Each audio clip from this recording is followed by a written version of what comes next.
салом шунавандаҳои гиромӣ, ба таваҷҷӯҳи шумо гуфтори адабӣ аз рӯи асари қаҳрамони Тоҷикистон устод Садриддин Айнӣ ёддоштҳо дар қироати ҳунарманди халқии Тоҷикистон Ато Муҳаммадҷонов пешниҳод мегардад. гуфтори 11.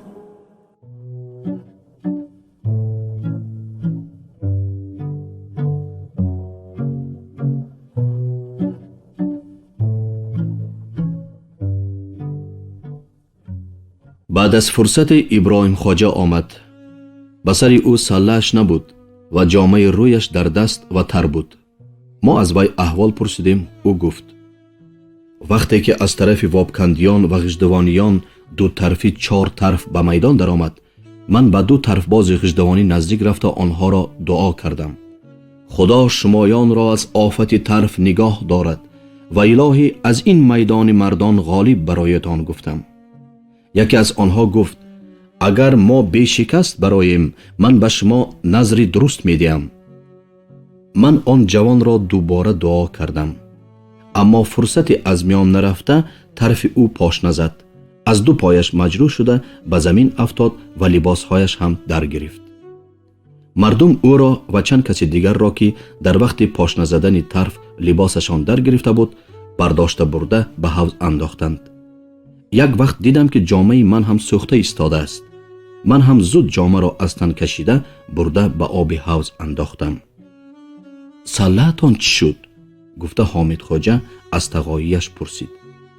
حالا حکایت خود را تمام نکردم. گویان به نقل فلاکت طرف بازی دوام نمود. من بعد از کشتن آتش جامم برای خوبتر و آسوده تر تماشا کردن طرف بازی در دکان پسری نظرالله‌بای حلواگر فیضیبای جایگیر شدم. آنجا حقیقتا هم آسوده بود. به سبب بیرون بودن از گروه مردم و دور بودن از آتش پاشی طرف به نظر هیچ گونه خوفی نمی نمود. اما وقتی که طرف شوم وابکندیان کفید اولین خوفی پرتهلکت در آنجا روی داد. دکان نانوا با نردبانهایش به حوض پریده رفت. چندین کسانی که در آنجا جایگیر شده بودند مجروح شدند. دکان حلواگر سوخت. در آنجا هم چندین کسان مجروح شدند و من که از پاش نزدن طرف غژدوانیان ضرر دیده بودم با پاش نزدن طرف وابکندیان خود را به کنار کشیدم.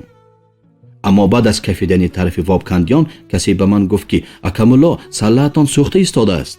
من در حال سله را از سر گرفتم که برده به آب حوض پرتایم، اما نشد، چون که سله داکه نازک تماما در گرفته بود و با گرفتن از سرم دستانم سوختند و به تگ پا پرتافتم و سلم در پیش نظرم سوخته خاکستر گردید.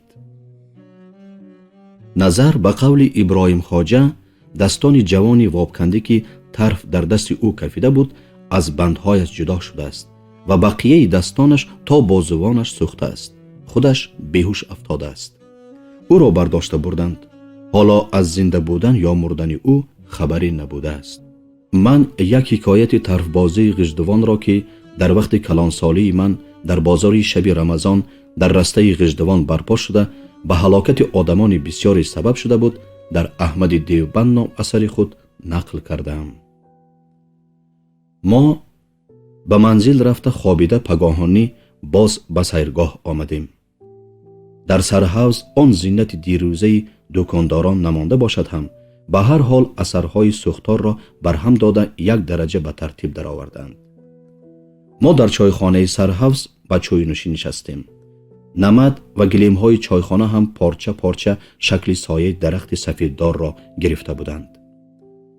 ما هنوز چای نوشی را تمام نکرده بودیم که مداح دیروزه آمد و با ابراهیم خواجه با احترام مریدوارانه واخورده نموده به پیش ما نشست و به او خطاب کرده گپ سر کرد. من شنیدم که در فلاکت دیشبه جامه شما سوخته است.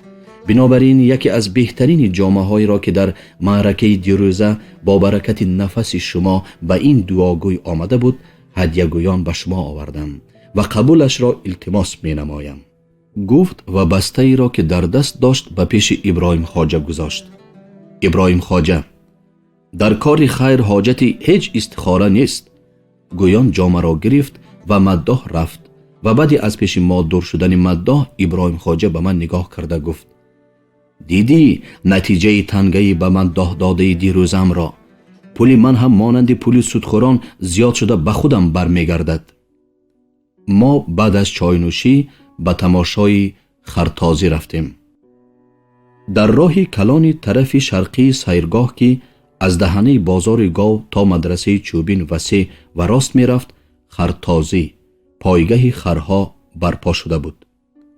در پایگاه تخمینا 50 خر اشتراک داشتند. این خرها همه سفید، کلان، جاروبدوم، شمشیریال و سیخگوش بودند. در پایگاه 2 خر یا زیاده از آن را یک بار سر می دادند. همراه هر خر یک اسب هم سر داده می شد. در اسب یک جوانی اسبتاز هنرمند سوار می شد. به خر یگان بچه 12-14 ساله را سوار می کردند. جای بدوی سردهی دهانه بازار گاو سری بازار اسب بوده، پیله جای آخریش پیش مدرسه چوبین بود و حکم ها هم در آنجا می ایستادند. اول 2-3 کره بچگان و خرهای خرکاران هوسکار را به پایگاه می ماندند و بعد از آن نوبت خرکاران متخصص و خربازان نامدار رسید. وقتی که 2 نفر از اینها به بالای تیزدو بودن خری خود از 10 تنگه یا اینکه از 20 تنگه گرو می بستند، بالاگروی سر می شد.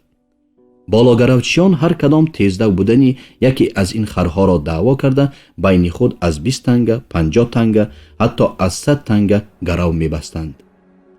به همین طریقه به بالای تیزدوی خران آدمان دیگر بیرونه ها در بین خودهاشان چندین 100 تنگه برد و بای می کردند یا می بردند یا بای می دادند.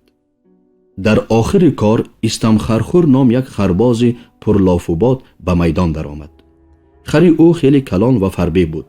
همچنان مست بود که فرصت از هنگ زدن خاموش نمی ماند. با وجود این که خود استم استگی نقطه وی 2 دسته محکم داشته می استاد و هر زمان رست می شد و به خران دیگر حمله کردن می خواست. استم بعد از بسیار تعریف کردن خری خود حریفی طلب کرد که با 200 تنگه گرو بندد. لیکن هیچ کس به او طلبگار نبرآمد و همه می ترسیدند که خرشان از خری او پس می ماند و گرو را بای می دهند. در آخر رستم اشکی نام یک جوان نورس به مقابل استم خرخور برآمد. این جوان تخمینا 16-17 ساله بوده، 3 دندان پیش بالاییش از لبانش برآمده می استاد و خرش هم نسبت به خری استم خرخور خرد، لاغر و گزگوش بود. همه به حرکت این جوان می خندیدند و بیهوده 200 تنگه را از دست می دهد می گفتند. استم خرخور باشد در غضب آمده: به من آر است که با همین بچه اشکی گرو بندم و بوز بینیچاک خود را با خری مسلوخ او دوانم می گفت. تماشابینان گفتند: اگر تو خرت را با خری او ندوانی، ما خری تو را مغلوب شده می شماریم. استم آتشین شدم: خوب، پول را برآرد، بعد من گرو می بندم، گفت و علاوه کرد: وقتی که من گرو را می برم از کجای این یتیمک پول می رویانم؟ بچه تنها 100 تنگه داشته است. ناچار او خرش را با شرط فروختن خواست. شرط همین که اگر گرو را برد 100 تنگه خریدار را 105 تنگه کرده می دهد و خر به حساب خودش می ماند و اگر بای دهد خر از آن خریدار می شود. عاقبت یک موسفید که در جوانیش خرباز بوده است، بنابر پیریش حالا این بازی را ترک کرده بوده است، راضی شد که به خریدن خر بر رستم 100 تنگه قرض دهد و او را تسلی داده: نترس بچه‌ام، خری تو از خری استم می گذرد و بعد از بردن به پول من 5 تنگه همراه کرده دهی می شود. خرت به خودت نصیب کند، گفت و از همیانش 100 تنگه شمرده به رستم داد. استم خرخور با شنیدن سخن پیرکی که می گفت خری تو از خری استم می گذرد مانند هیزم سلنگ در گرفت و غضب آلودانه به موسفید گفت: من همین خر را سال گذشته 200 تنگه خریده بودم. 1 سال باز از برای همین روز پروا و پرورش کرده می آیم. اگر خری من از همین خری مسلوخ ماند، نامم را می گردانم و لقب خرخوری به من حرام شود و با همین کارت شکمی خر را کفانده می پرتایم. موسفید تبسم کنان به استم گفت: آتشین نشو دادر، مرد را میدان نشان می دهد، خر را جولان گفتند. حالا که خرت نتاخته است پیشکی لاف و باد نزن و بعد از آن که خرت گذشت هر چقدر لاف زنی میلت.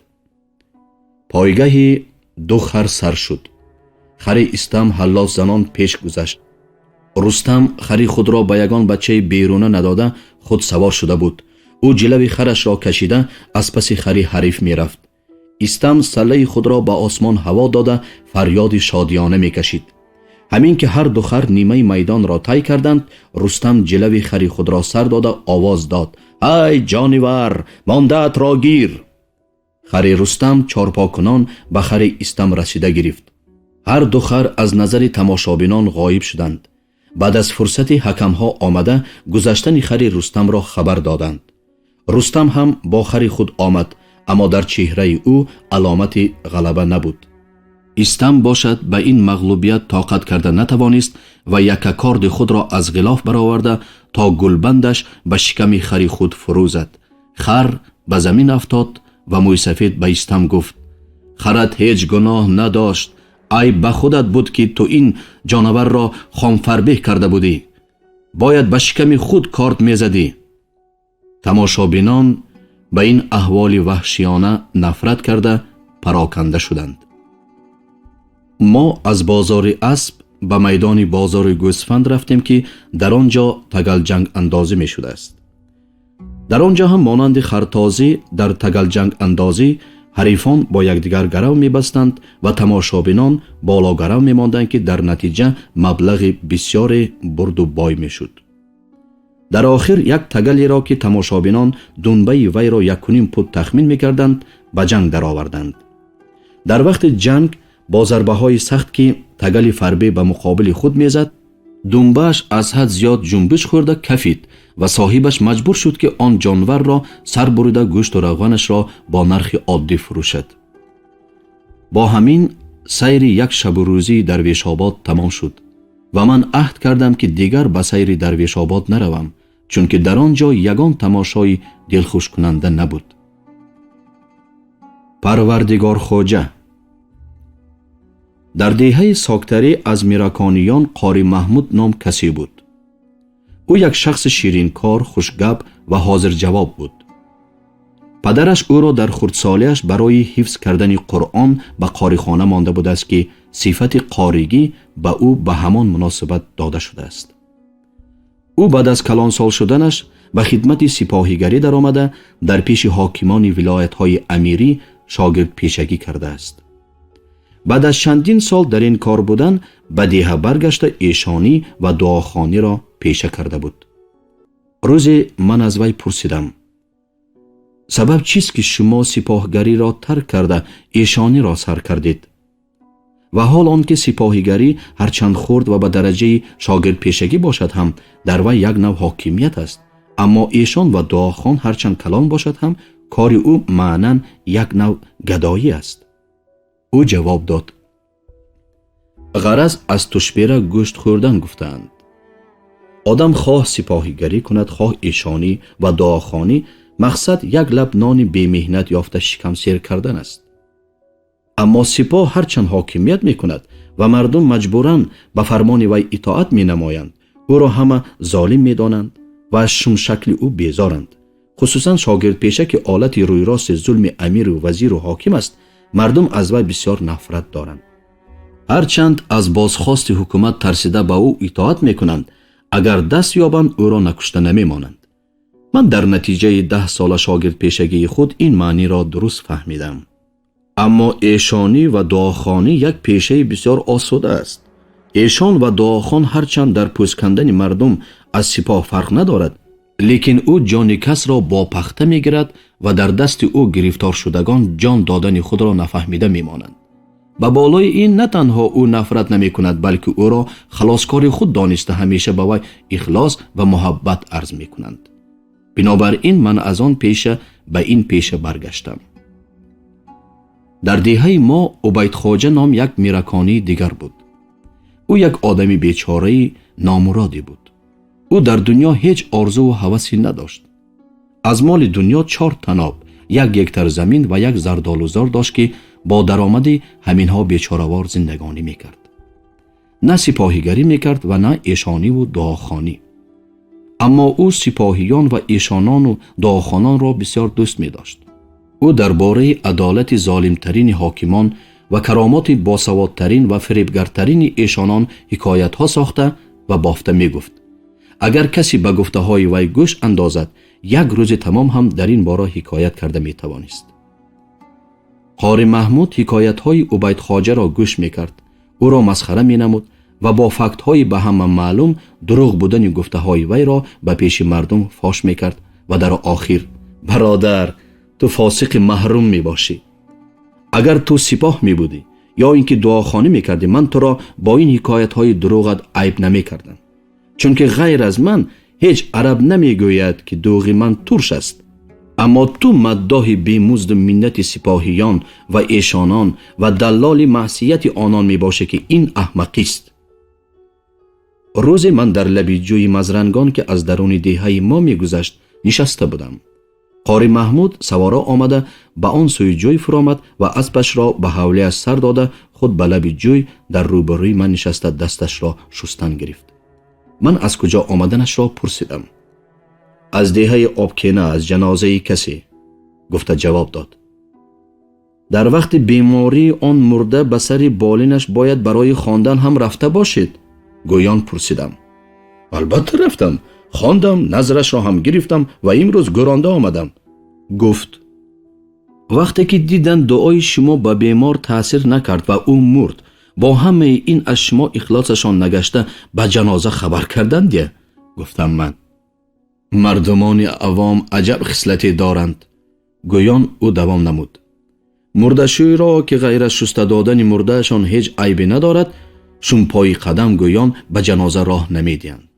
اما به ایشان و دعاخوانان چنان اخلاصمندند که او را برده به امید شفا بیمار خود را میخوانند و به او نظر و نیاز میدهند. اگر بیمارشان صحت یابد، این را از نیکی پای قدم دعاخوان و از شرافت دعای او میدانند و به او گشته برگشته عرض اخلاص میکنند و تکرار به تکرار هدیه میدهند. اما اگر بیمار مرد، این را از خدا میدانند و از رسیدن اجل او میشمارند. در این صورت نه تنها از ایشان اخلاصشان نمیگردد، بلکه او را از دیگر امامان و ملایان محترمتر شمرده در ارتش اگر به آنها یک آرشین صوف یا چیت دهند، به ایشان یک توپ داکه میدهند. قاری محمود در آخر سخنش گفت: در هر حال ایشانان و دعاخوانان از مردشویان خوشبختتر و بلندتالی ترند.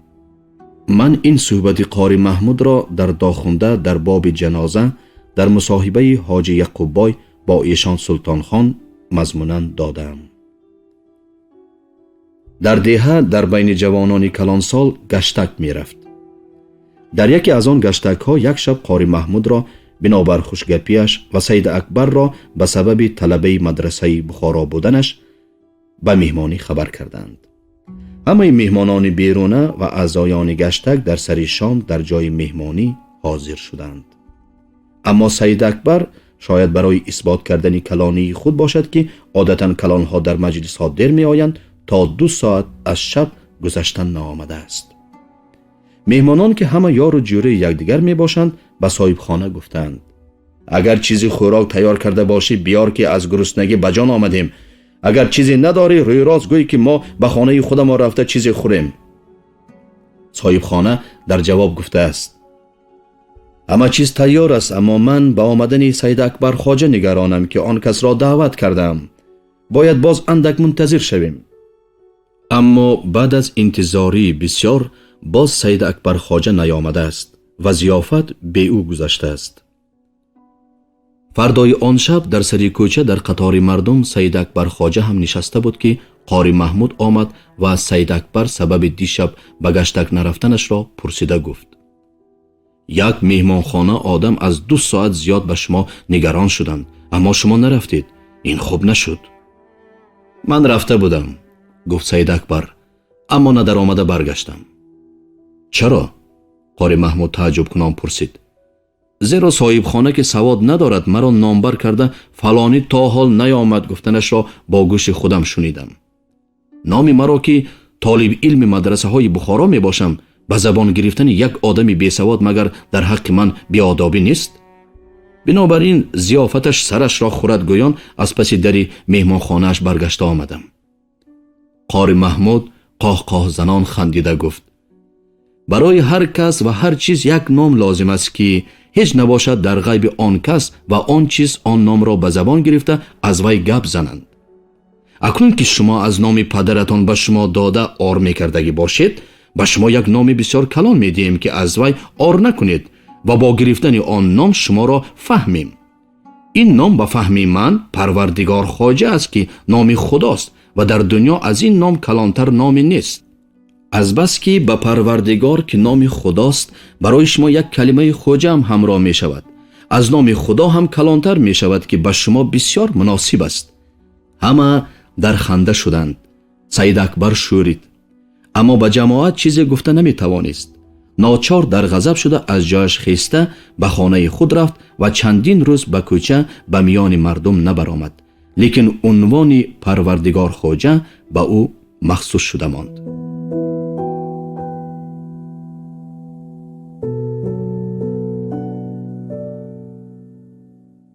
پدرم. من درباره احوال و خاراکتر پدرم که با وجود در خردسالی از او جدا شدنم در حیات من تأثیر بزرگ گذاشته است، باز قدر ایستادن می خواهم. پدرم ملاهای رسمی را، امامها، قاضیها و رئیسها را بسیار بد می دید و آنها را هر وقت به نادانی و ناانصافی نسبت داده عیب می کرد. از قاضیها تنها قاضی عبدالواحد صدر سری را و از امامها بعضی کسانی را که من آنها را ندیده بودم دوست می داشت. در دهات هر وقت در میان پدرم و امامها جنجال می خیست، لیکن او از این جنجال ها غالب شده می برآمد، چون که او مسئله های نوگروی مالی را، مسئله هایی را که بعضی کسان برای غالب آمدن در مناظره یاد گرفته می ماندند، چیستانها، معماها و حساب ابجد بر این چیزها را یا معنی بعضی شعرهایی را که فهمیدن آن به دانستن یگان واقع موقوف است می دانست.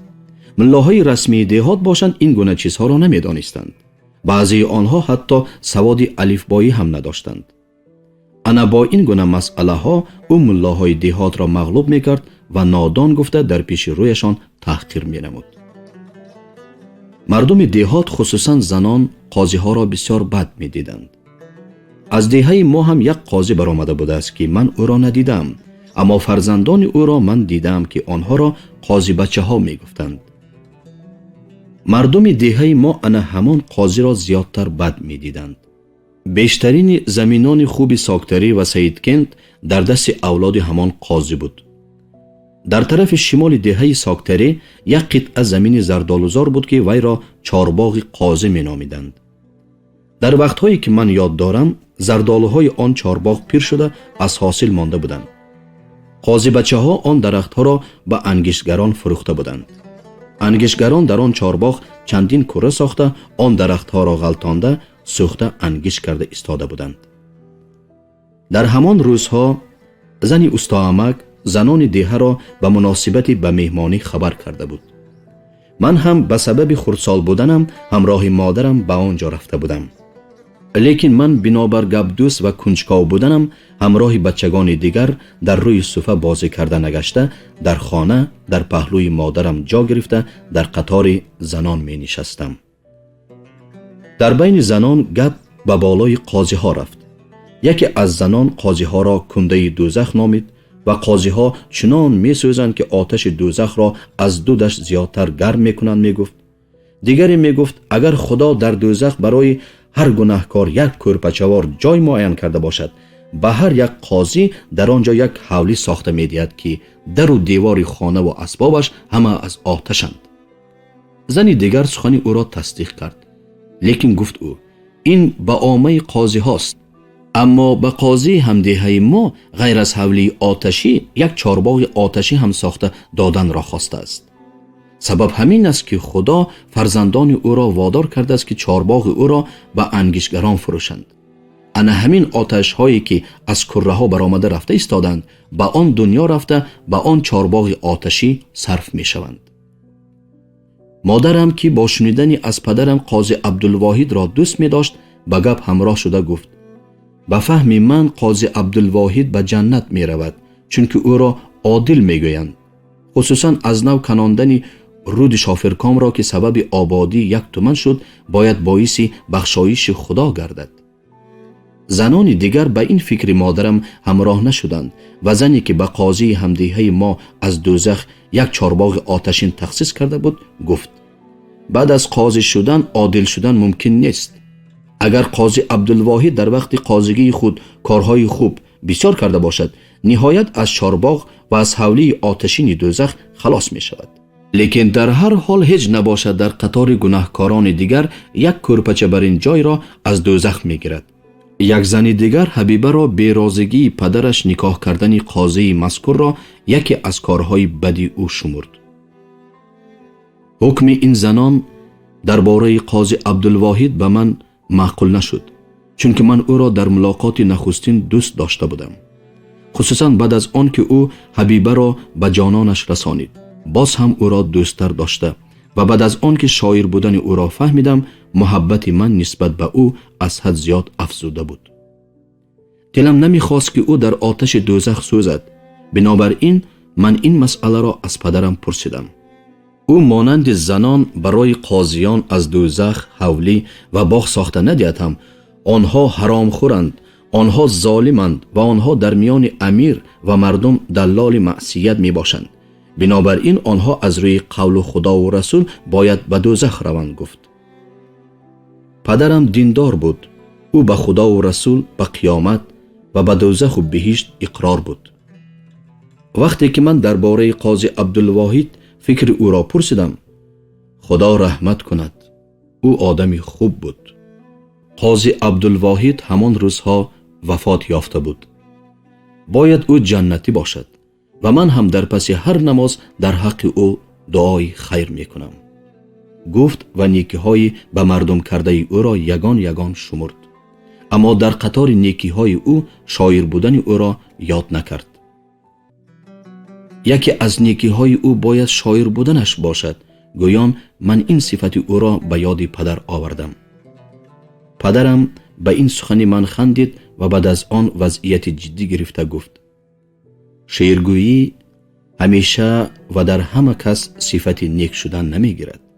شعر هم مانند علم یک شمشیر است.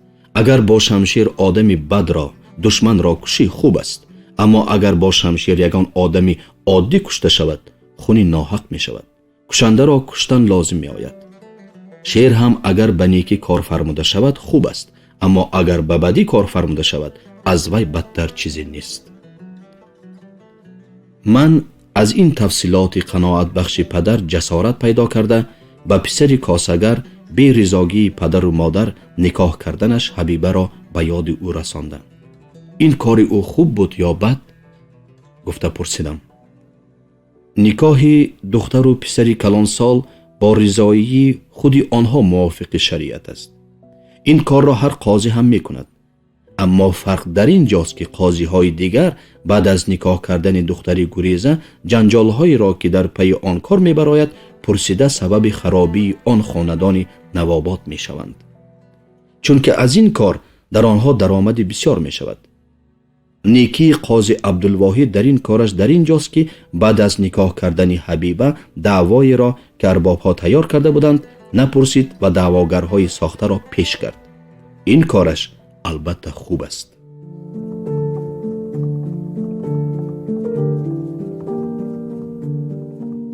شنونده های گرامی، شما گفتار ادبی را از روی اثر قهرمانی تاجیکستان استاد صدرالدین عینی یادداشت‌ها در قرائت هنرمند خلقی تاجیکستان عطا محمدجانов شنیدید. انجام گفتار 11. کارگردان آواز حلیمه نصیبуллина، تنظیمگری آواز کریم طالبов، محرر شکراللهев. گفتار سال 1978 ثبت شده است.